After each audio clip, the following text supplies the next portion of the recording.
Há algo mais perigoso do que o pecado, mais sutil do que a tentação e mais mortal do que a perseguição. É o auto-engano espiritual, quando o homem acredita que está perto de Deus, mas nunca o conheceu de verdade. George Whitefield costumava dizer: muitos vão até o altar, mas poucos conhecem o Deus do altar.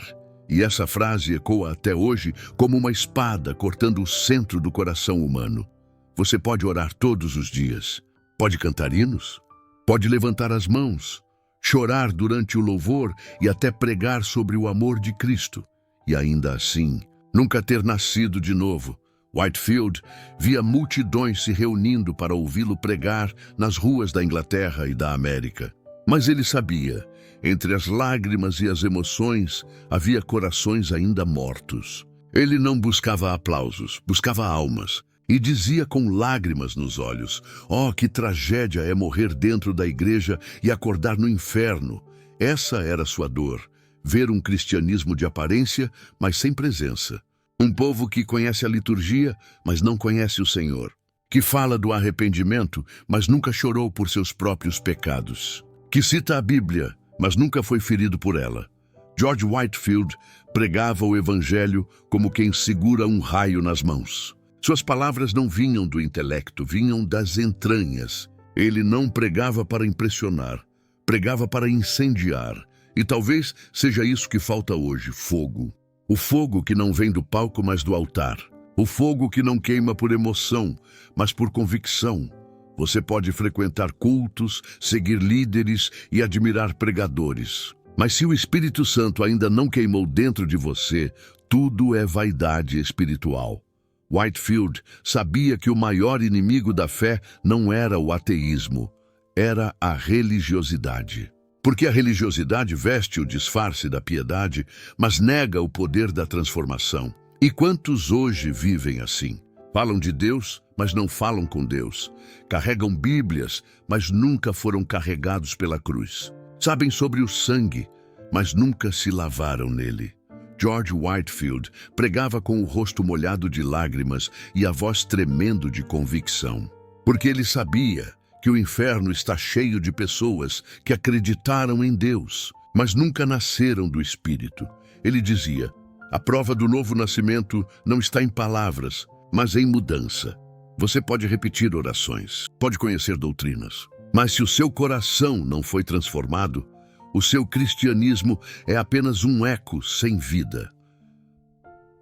O Evangelho não é um convite para a religião, é um chamado à morte. Morte do orgulho, morte do ego, morte do controle. Porque ninguém entra no reino de Deus sem primeiro morrer para o trono do próprio eu. Whitefield pregava com a alma. Ele não queria que as pessoas apenas o ouvissem. Queria que elas desabassem diante da glória de Deus. Ele dizia: pregue até que o inferno trema e o céu se regozije. E o céu realmente se regozijava. Homens caíam de joelhos nas ruas. Mulheres clamavam por misericórdia. Multidões inteiras choravam sob o peso da presença divina. Porque quando o Espírito Santo fala, nenhuma carne permanece de pé. Mas hoje as igrejas se enchem de barulho, mas o céu continua em silêncio. Muitos corações amam a música do altar, mas não suportam o silêncio do arrependimento.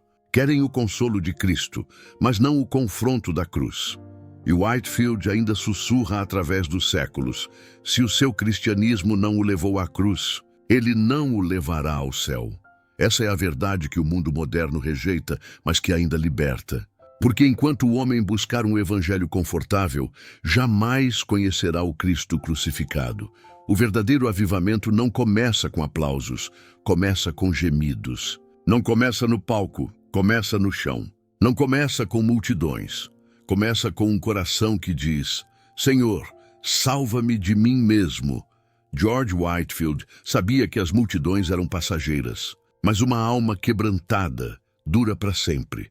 E talvez hoje Deus esteja te chamando para algo que não se ensina, só se vive. A experiência real do novo nascimento.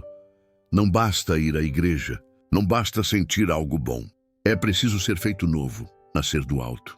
E isso acontece quando você finalmente diz: Senhor, eu não quero mais te conhecer de longe. Quero te conhecer no fogo, no altar, no secreto, e nesse momento o céu se abre e o Espírito sussurra, agora sim você me pertence. George Whitefield não pregava para agradar, ele pregava para acordar. Seu maior medo não era ser odiado pelo mundo, mas ser aplaudido por uma igreja adormecida. Ele dizia, o diabo não teme igrejas cheias, ele teme igrejas vivas. E hoje, talvez seja essa a tragédia. Há movimento, mas não há vida. Há vozes, mas não há eco no céu. Há culto, mas não há cruz. O evangelho foi reduzido a um conforto emocional, um alívio rápido para culpas profundas, quando na verdade ele é uma espada que corta o orgulho pela raiz.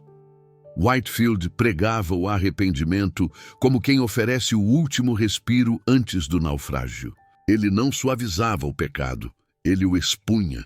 Não oferecia aplausos, oferecia lágrimas. E por isso as multidões vinham. Não porque ele falava bonito, mas porque ele falava a verdade. Ele dizia, as pessoas preferem uma mentira que as acalme a uma verdade que as cure. E ainda hoje é assim. Vivemos um cristianismo de superfície, onde todos querem o céu, mas ninguém quer morrer. Querem o poder da ressurreição, mas fogem da sepultura do arrependimento. Whitefield chorava enquanto pregava. Não chorava de emoção, chorava de peso. Peso pelas almas, peso pela igreja, peso pelo pecado. Ele sabia que sem lágrimas o evangelho perde a voz. E a pergunta que ele faria a nós hoje seria simples e devastadora. Você realmente nasceu de novo? Não pergunte se você frequenta uma igreja. Não pergunte se você crê em Deus. Pergunte se você foi transformado por Ele, porque há uma diferença eterna entre conhecer sobre Deus e ser conhecido por Ele. George Whitefield entendia que a fé verdadeira não é um sentimento, é uma rendição. Não é uma emoção passageira, é uma morte constante. Ele dizia, o arrependimento é o martelo que quebra o coração, e o Espírito Santo é o fogo que o refaz. E quando esse fogo toca a alma, tudo muda. A voz muda. Os desejos mudam. O caminho muda. É impossível encontrar Cristo e continuar sendo o mesmo. Mas o que temos visto? Muitos querem a bênção, mas não o sangue. Querem o favor, mas não o ferimento. Querem as mãos de Cristo, mas não os pregos. Whitefield pregava até perder a voz, e muitas vezes caía exausto depois de pregar ao ar livre, gritando ao vento as palavras de vida eterna. Ele não tinha palco, microfone nem holofotes, tinha apenas uma convicção. Enquanto houver um pecador sem arrependimento, eu não posso descansar. E talvez esse seja o grito que falta hoje. Pregadores que choram mais do que postam. Crentes que se ajoelham mais do que opinam. Igrejas que buscam mais o céu do que seguidores. Porque o verdadeiro avivamento não começa nas multidões, começa no joelho. Começa quando alguém no secreto diz, Senhor, ressuscita o que morreu em mim. George Whitefield dizia que o Espírito Santo não habita em templos luxuosos, mas em corações quebrantados. E enquanto houver um coração que se curva diante da glória de Deus, o inferno recua. Por isso ele pregava com lágrimas, porque entendia, a alma humana não se conquista com aplausos, se conquista com amor. O amor que confronta, o amor que transforma, o amor que foi cravado em uma cruz. E se você quer ver a presença de Deus, não a busque no palco, busque no chão. Busque onde as lágrimas caem e o orgulho morre. Busque onde o nome de Jesus é maior que o seu. Essa é a fé que Whitefield viveu. Essa é a fé que reacende o avivamento. E talvez seja exatamente essa fé que Deus quer reacender em você agora.